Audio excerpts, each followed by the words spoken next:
Todos a sus puestos. ¡Y que viva el Perú! ¡Viva Chile! ¡Vamos a impactar! Los héroes más grandes de dos países que un día fueron hermanos, frente a frente, en una épica batalla naval, el combate de Iquique. Para los peruanos, el nacimiento de la leyenda del Caballero de los Mares. Para los chilenos, la valentía del almirante Prat. Eliminar gente indefensa es indigno. Ordene preparar los botes para rescatar a los chilenos. ¡Qué noble fue! ¡Qué maravilloso fue él! La letra del propio héroe. Conocer la intimidad de este valeroso marino que, hace 133 años, se ganó por siempre el respeto del pueblo chileno. Sus soldados le preguntan a él si rematamos a los chilenos que están en el mar porque la Esmeralda ya está hundida, y él dice no, tómenlos, abríguenlos del alimento. Caballero de los Mares, Miguel Grau.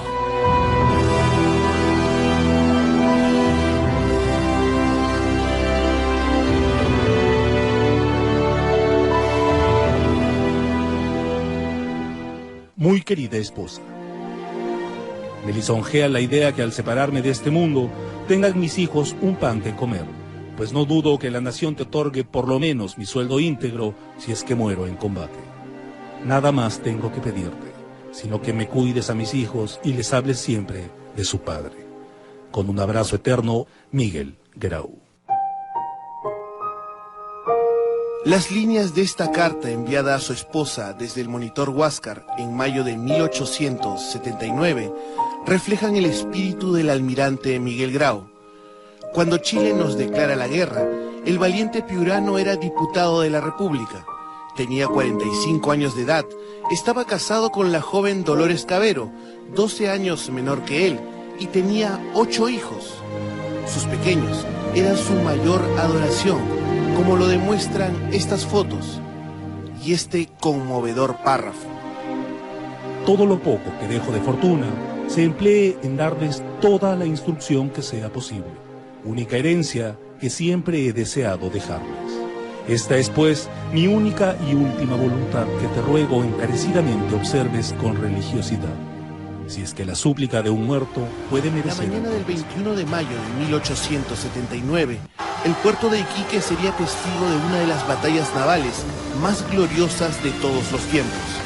Aquella que los chilenos recuerdan como la mayor muestra de coraje de un héroe nacido en su patria, y la que significó la gratitud y admiración eterna al comandante peruano. Señores, ¡que viva el Perú! ¡Viva! Durante 6 meses, el Huáscar fue el terror de las naves chilenas. El monitor de 1000 toneladas del año 64 mantuvo en raya a barcos enemigos que le triplicaban el peso, con un blindaje superior y una mayor artillería, protegiendo nuestras costas. Era el terror de todos, les había parado la guerra. Mientras que el Huáscar está a flote, ningún chileno puso tierra en suelo peruano. El Huáscar tenía una especie de lanza llamada espolón.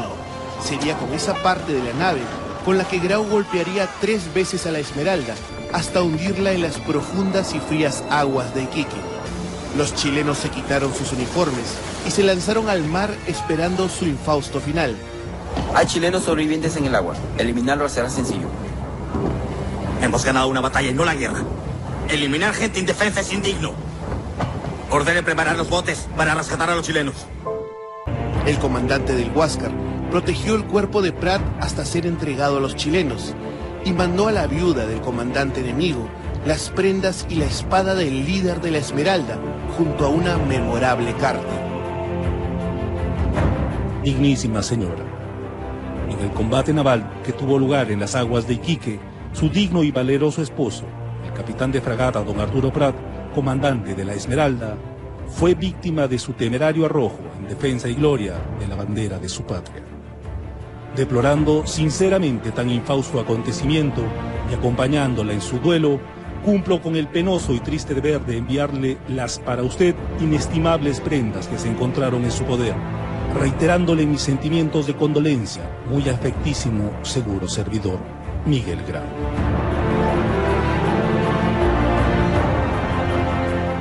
Carta que encontraría respuesta en la joven viuda de Prat de apenas 28 años de edad. Distinguido señor, recibí su fina y estimada carta fechada a bordo del Huáscar el 2 de junio del corriente año. En ella, con la hidalguía del caballero antiguo, se digna usted acompañarme en mi dolor, deplorando sinceramente la muerte de mi esposo, y tiene la generosidad de enviarme las queridas prendas que se encontraban sobre la persona de mi Arturo, prendas para mí de un valor inestimable, como la espada que lleva su adorado nombre. Tengo la conciencia de que el distinguido jefe que tiene hoy el valor y de poner muy en alto el nombre y la conducta de mi esposo, y que tiene aún el más raro valor de desprenderse de un valioso trofeo, poniendo en mis manos una espada que ha cobrado un precio extraordinario por el hecho mismo de no haber sido jamás rendida. Profundamente reconocida por la caballerosidad de su procedimiento hacia mi persona y por las nobles palabras con que se digna honrar la memoria de mi esposo, me ofrezco muy respetuosamente de usted, atentamente, Carmela Carvajal de Prado. La cacería del Huáscar luego del combate naval de Iquique desencadenó la batalla naval más importante de la Guerra del Pacífico.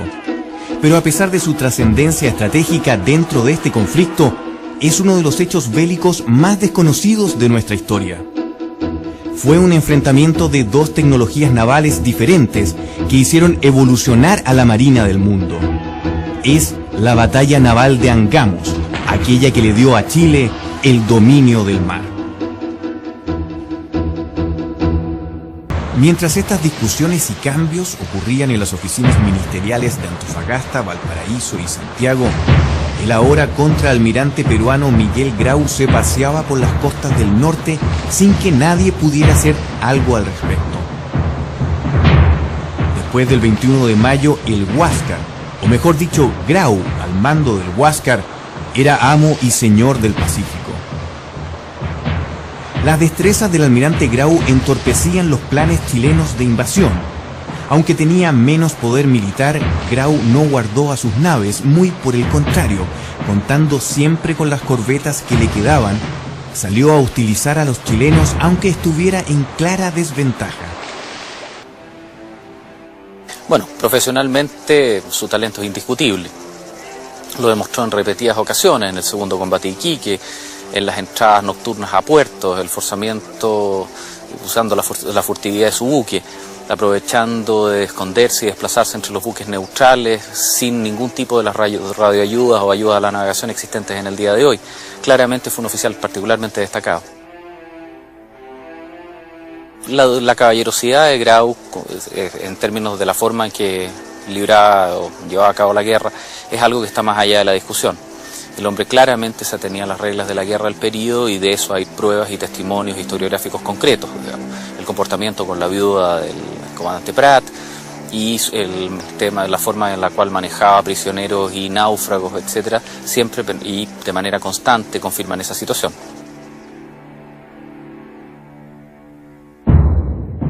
El blindado Huáscar sufrió varias modificaciones después de su encuentro con la Esmeralda.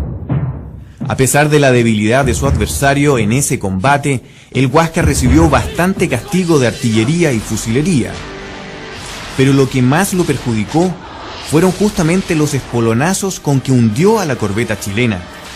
La seguidilla de 3 golpes le torcieron el espolón, con lo cual el buque quedó más difícil de navegar, ya que tenía una tendencia hacia la derecha, hacia estribor. El Huáscar todavía seguía siendo un buque respetable y el más poderoso de la flota peruana, pero Grau comprendió que más temprano que tarde se enfrentaría a una contienda desigual, donde esta vez él sería el más débil.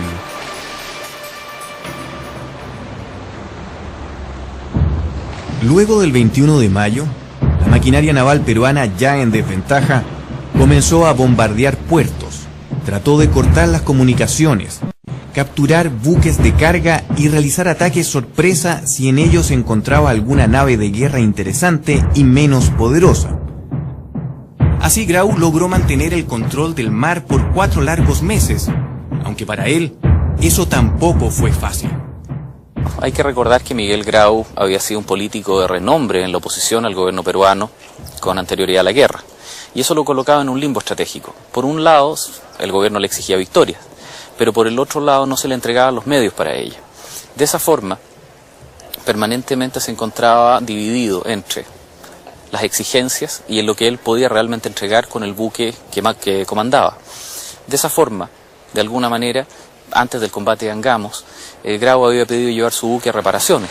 Sin embargo, eso le es negado por el gobierno, quien le insiste en que continúe, digamos, combatiendo contra Chile, pese a que las condiciones materiales del buque ya no eran las óptimas.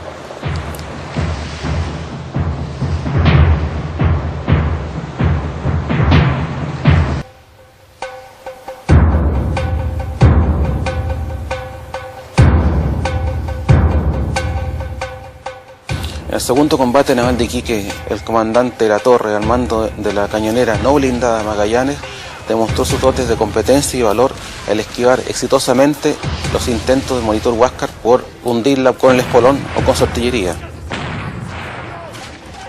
Ello da para pensar que seguramente es lo que hubiera querido hacer el capitán Prat en el primer combate de Iquique, de haber dispuesto de una nave en mejores condiciones, por ejemplo de velocidad, que las que tenía realmente la lenta corbeta Esmeralda. El segundo combate de Iquique también se le llamó la Noche Feliz de Latorre, ya que él fue capaz de torear, entre comillas, como se dijo en la época, al Huáscar, que fue incapaz por su parte de darle alcance. Y este también fue un factor determinante que influyó para que finalmente a Latorre se le diera el mando del acorazado Cochrane.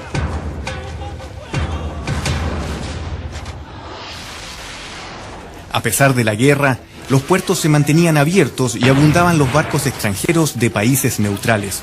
Por esa razón, Grau prefirió utilizar al espolón como arma principal y así evitar que un disparo mal dirigido dañara a una embarcación que no fuera la cañonera chilena. Pero con esa táctica le fue imposible atrapar a la Magallanes y la llegada del blindado Cochrane obligó a Grau a escapar.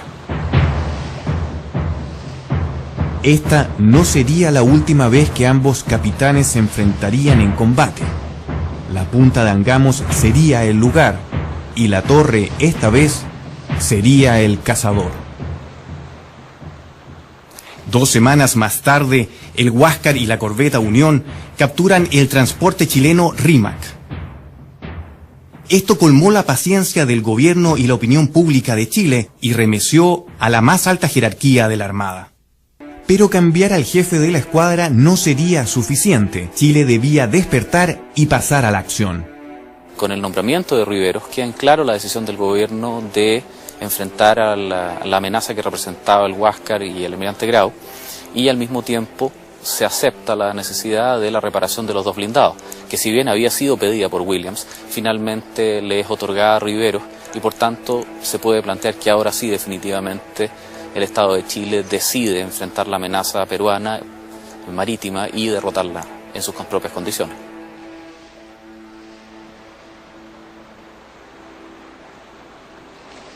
El plan de batalla que se desarrolló para detener al Huáscar significó que la flota chilena formara 2 divisiones de combate compuestas por 3 buques cada una, un blindado y 2 buques de apoyo.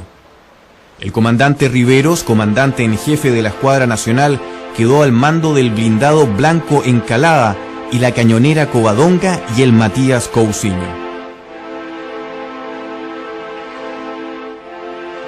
El capitán Latorre, glorificado ya por sus combates en Chipana e Iquique, fue asignado al mando del blindado Cochrane y bajo sus órdenes el carguero Loa y la corbeta O'Higgins. La escuadra chilena ya tenía un plan de ataque armado para capturar al esquivo comandante peruano y su punta de lanza eran sus 2 blindados. Pero lo cierto es que esos 2 buques, que ahora eran la fuerza principal de ataque chileno, estuvieron a punto de no existir. Debido a las malas condiciones económicas del país en los años anteriores al conflicto, el gobierno de Aníbal Pinto puso a la venta los blindados que se estaban remodelando en Inglaterra. Por fortuna para Chile, ninguna nación estuvo interesada en comprarlos.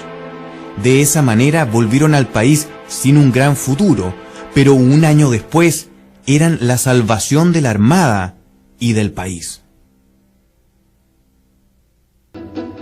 Pero a pesar de esas desventajas, las que se solucionaron en parte para capturar al Huáscar, ambos buques eran excelentes plataformas de disparo, especialmente por sus poderosos cañones Armstrong de 9 pulgadas.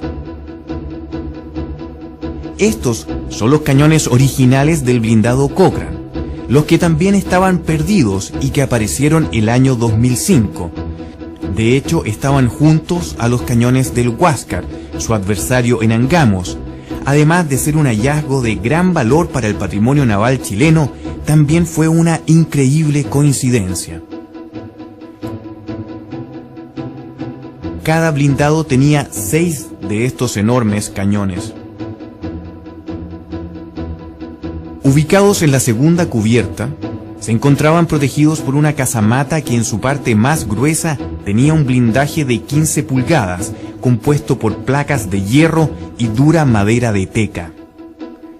Cada cañón era manejado por una tripulación de 9 marineros, los que necesitaban estar perfectamente coordinados como para disparar en 7 minutos. Los cañones Armstrong de 9 pulgadas estaban montados en una increíble cureña que les permitía absorber el impacto del disparo y realizar las elevaciones de tiro con mucha precisión.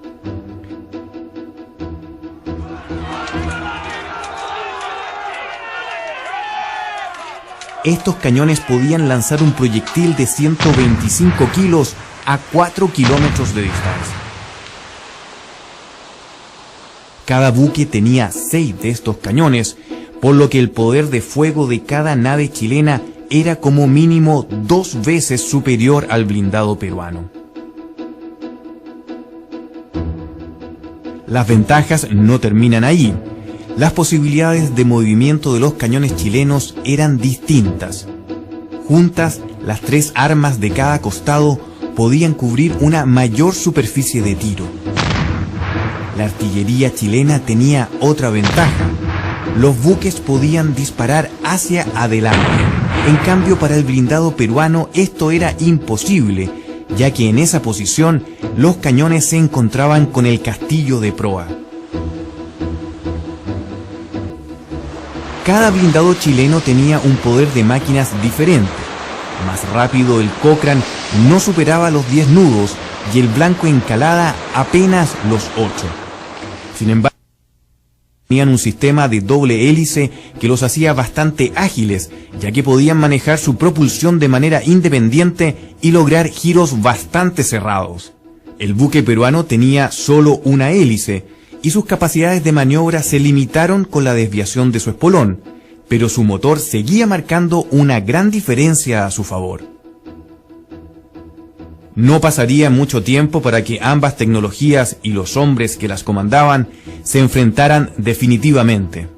A comienzos de octubre, los telegramas chilenos señalaban que los buques peruanos estaban en caldera y que muy pronto podrían llegar a Antofagasta. Esta sería la gran oportunidad que estaba esperando el gobierno chileno.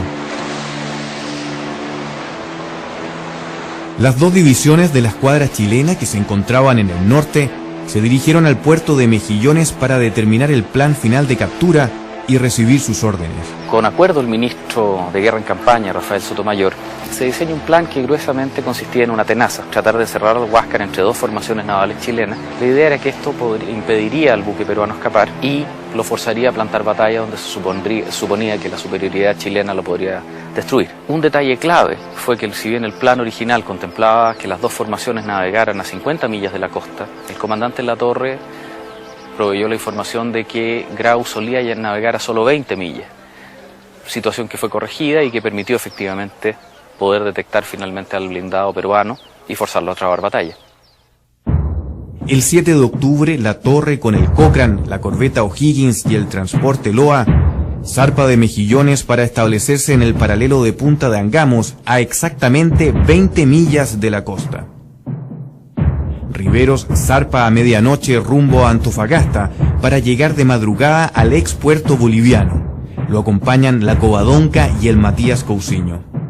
A las 3:30 de la mañana del 8 de octubre y a la altura de Punta Tetas, la división de Riveros avistó por el sur 2 humos, los cuales comenzaron a alejarse. Los buques peruanos fueron sorprendidos por los buques chilenos y torcieron rumbo al norte buscando la seguridad de sus puestos. Al aclarar el día, los vigías del Cochrane avistaron humos sospechosos. El capitán Latorre subió la presión de las máquinas para tenerlas a toda potencia, y luego de ver otros humos detrás de los primeros, el comandante chileno se convenció de que se trataba del Huáscar y la Unión perseguidos por la división del Comodoro Riveros. Se forzaron las máquinas y el Cochrane se dirigió rectamente a la punta de Angamos para cortar la retirada peruana, y así forzarlos a combatir. Mientras tanto, Grau, con casi 11 nudos, comenzó a alejarse de sus primeros perseguidores. Puestas las máquinas a toda su potencia, lograba alejarse del Blanco Encalada rumbo al norte. Pero caía en la trampa. A las 7:15 de la mañana, al contraalmirante peruano le informan que 3 nuevos humos aparecían por el oeste. Era Latorre, que con el blindado Cochrane le cerraba el camino. Grau ordenó forzar las máquinas para evitarlo, pero le fue imposible. Mientras tanto, la veloz corbeta Unión se alejaba rápidamente rumbo al norte. La torreta del Huáscar comienza a girar apuntando sus 2 cañones de 300 libras hacia el blindado chileno que le corta el camino.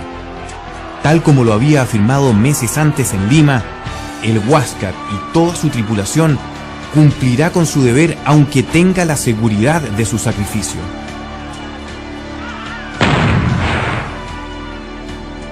Cuando el Blanco y el Huáscar se detectan mutuamente, comienza una carrera en la cual el Huáscar comienza a escapar y, repitiendo el procedimiento que había realizado siempre, comienza a ganar distancia. El Blanco Encalada no había recibido reparaciones tan extensivas y completas como el Cochrane, por lo que Grau efectivamente logra en un primer momento mantener su distancia. Sin embargo, cuando desde el norte aparece el Cochrane, surge el problema de que les resulta imposible escapar. Grau lo comprende e intenta aprovechar la situación enfrentando al Cochrane, tratando de batirse en un duelo contra un solo blindado en el poco tiempo que le queda, intentando maximizar sus opciones de éxito. Al ver alejarse a la corbeta Unión, Latorre les ordena a los comandantes de la O'Higgins y del vapor Loa salir en su persecución.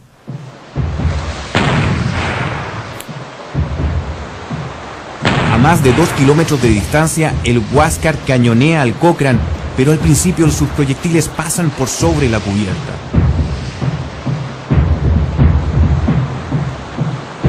En esos momentos, Latorre decide lanzarse sobre el buque peruano para forzar a Grau a colocarse en una posición desventajosa al torcer hacia la derecha. El Huáscar, enfrentando al blindado chileno Cochrane, se encuentra ya a unos 2.200 metros de distancia de su perseguidor, cuando el comandante Latorre decide utilizar su artillería.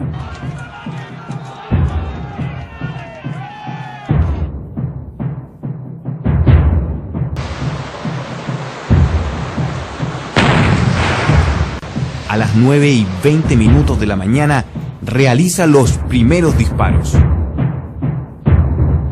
Los proyectiles se dirigen con la elevación precisa hacia el Huáscar, y a pesar de la distancia, los artilleros del Cochrane logran dar de lleno en el buque peruano en 2 puntos clave.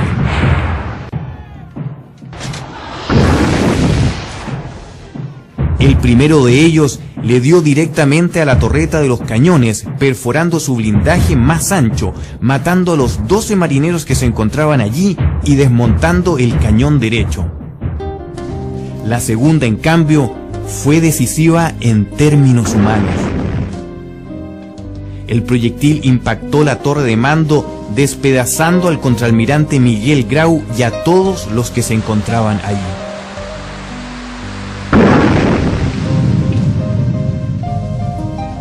Sin saber esto, pero con la certeza de haber impactado al buque peruano, Latorre se lanza en una persecución para tratar de alcanzar al Huáscar y neutralizarlo mientras mantenía un fuego nutrido. La tripulación del blindado peruano, sin su comandante y con la mitad de su poder de fuego, se organiza como puede y sus oficiales comienzan a tomar los puestos necesarios para cubrir a los superiores muertos y heridos. Sin embargo, el castigo chileno elimina uno por uno a quienes toman el mando del ya deteriorado buque peruano. Algunos oficiales no alcanzan ni siquiera a tomar sus posiciones cuando son sorprendidos por los aciertos de la artillería chilena. Otro impacto de los proyectiles Palliser atraviesa el casco del monitor y corta las cadenas del timón, dejando por largos minutos al buque sin capacidad de maniobra. Sin el control del timón, el Huáscar comienza a girar hacia estribor, hacia la derecha, llevado en esa dirección por la desviación de su espolón. El Cochrane lo sigue de cerca y busca aproximarse para cortarle el paso, mientras los ingenieros peruanos intentan reparar las averías de la dirección. Mientras tanto, la torre intenta colocarse en paralelo para tener al Huáscar en una mejor posición de tiro. La tripulación peruana continúa la lucha con gran determinación. Ponen en funcionamiento el único cañón de la torreta y más su ametralladora y cañones menores continúan disparando y provocando diversos daños al blindado chileno. Bueno, el Huáscar consigue 3 impactos en el Cochrane con su artillería principal. El primero es un impacto de granada de 300 libras que da en la proa, atravesando un sector no blindado de esta y quedando, después de atravesar algunas cubiertas y mamparos, sordo, es decir, sin detonar, sobre la cubierta principal. El segundo impacto da en el blindaje principal de la barbeta, no consiguiendo perforarlo, solo aplastando sus camas de madera, digamos, y abollando la plancha principal.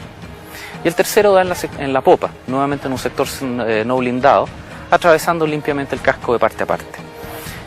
Claramente, de haber tenido la munición adecuada, de haber tenido artilleros entrenados y de haber recibido los elementos que Grau tanto pidió, como por ejemplo la munición Palliser, habría podido causar daños sustancialmente mayores que los que finalmente extrajo. La falta de gobierno hizo que el Huáscar comenzara a virar a la derecha debido a la desviación que tenía en su proa. El Cochrane lo sigue con el mismo movimiento, pero se mantiene detrás, alejado de la línea de tiro de los cañones peruanos.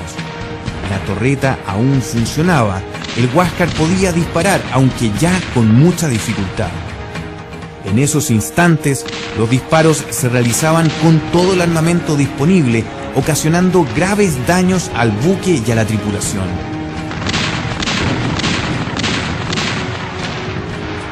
La torre se mantuvo paralelo, hasta que el Huáscar nuevamente torcía hacia la derecha. En ese momento la torre piensa que ese movimiento sin sentido solo podía significar una avería en el timón, y que había que atajarlo con lo que estuviera a su alcance. Pero el buque peruano pasó libremente por la proa del Cochrane.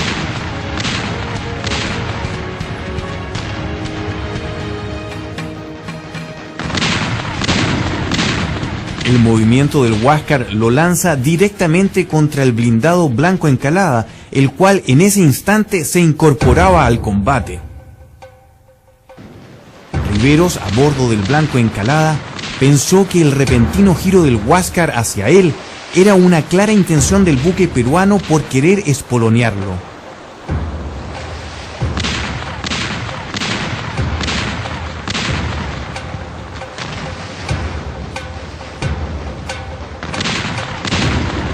Pero al pasar por el costado, fallando dicho intento, el blindado chileno disparó con todo lo que tenía.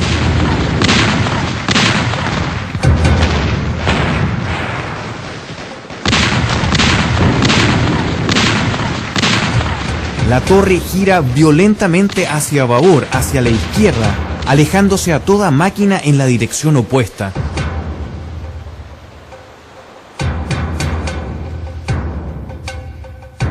No obstante, luego de analizar estos movimientos, varios historiadores han criticado la táctica del comandante de la escuadra. El combate entre el Huáscar y el Cochrane lleva ya un buen rato empeñado y está prácticamente decidido en favor de Chile, cuando repentinamente irrumpe el más lento blindado Blanco Encalada, aparentemente por un deseo, por un ansia del comodoro Riveros de tener alguna figuración en la batalla. Sin embargo, el único resultado es que el Blanco por poco no embiste a Cochrane con su espolón, poniendo en peligro el poder naval chileno en su conjunto, lo cual es evitado de forma providencial por una maniobra muy hábil de evasión mutua. Riveros venía con el blanco, había sido testigo del fuego. Él desde la distancia no tenía total comprensión de lo que estaba sucediendo, no tenía idea que el Huáscar ya estaba totalmente inmovilizado, que ya no podía prestar mayor resistencia. Naturalmente quería participar en batalla, y además, bueno, 6 cañones de 9 pulgadas tampoco están de más jamás. En una batalla que hoy día sabemos que fue un éxito para las armas chilenas, puede prestarse para crítica, pero en ese momento no se sabía el resultado, todavía podía pasar cualquier cosa, un torpedo, un espolonazo de último momento, algo parecido. Y además el carácter y la pasión humana tienen un papel. Un capitán de navío, comandante de un blindado, que a su vez es comandante en jefe de la escuadra, naturalmente quiere una parte de la acción. Evidentemente la maniobra no fue la más feliz, cortándole los arcos de fuego al Cochrane. Pero por otro lado también hay que recordar que las versiones se exageran. La tripulación del Cochrane quería, naturalmente, pasar a la historia como los que capturaron solos al Huáscar, y se genera de esa forma un debate en el cual quizás las pasiones toman la mejor parte antes que los hechos objetivos. A la batalla le quedaban solo minutos para su final. La maniobra del Huáscar, consciente o no, le permitió al buque peruano dirigirse directamente al norte, dejando atrás a los 2 blindados chilenos, quienes se vieron obligados a girar en sentidos opuestos, describiendo grandes círculos y por consiguiente alejándose de su presa.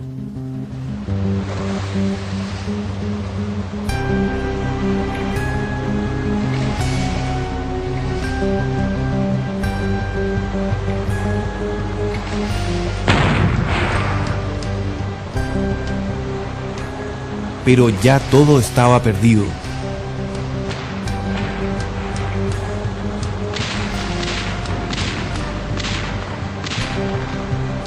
Una de las calderas del Huáscar estaba inutilizada, quitándole gran parte de su potencia y siendo alcanzado con facilidad. Cada vez más lento, el buque peruano detenía su marcha mientras la cañonera Covadonga, recién llegada en la línea de fuego, realizaba un disparo simbólico en el combate.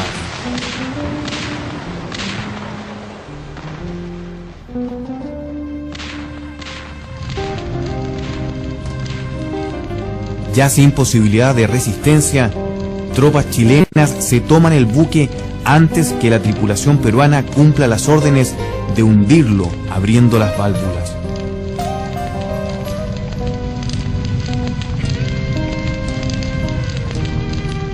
De sus 216 tripulantes, 70 fueron las bajas entre muertos y heridos. Gran número de oficiales peruanos perecieron.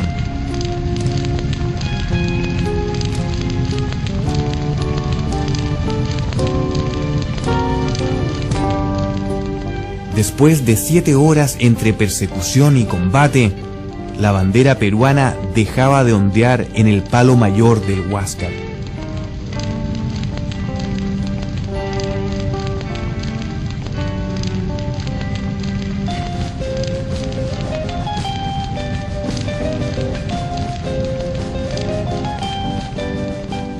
El castigo recibido por el buque insignia del Perú fue tremendo. La efectividad de los proyectiles Palliser fue decisiva. Y la precisión de los artilleros chilenos más aún. Tanto la torreta como la torre de mando fueron neutralizadas al comienzo del combate, perdiendo poder de fuego, maniobra y mando.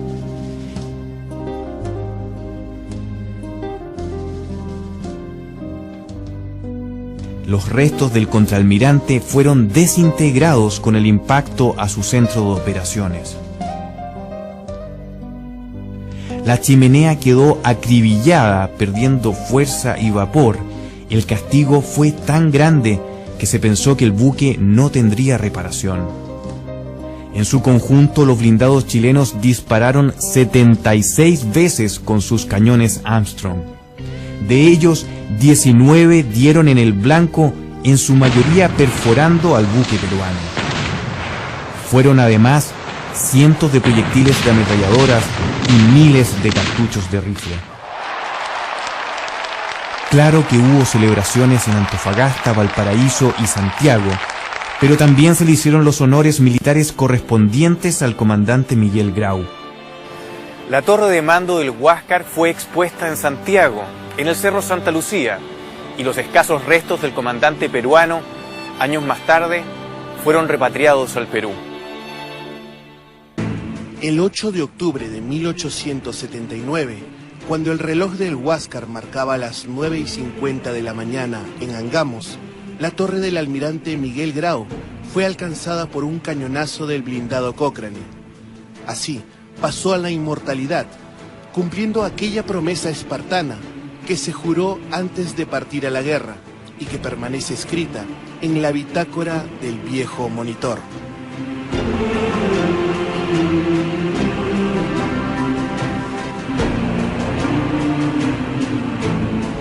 Les puedo asegurar que si el Huáscar no regresa victorioso al Callao, tampoco yo regresaré.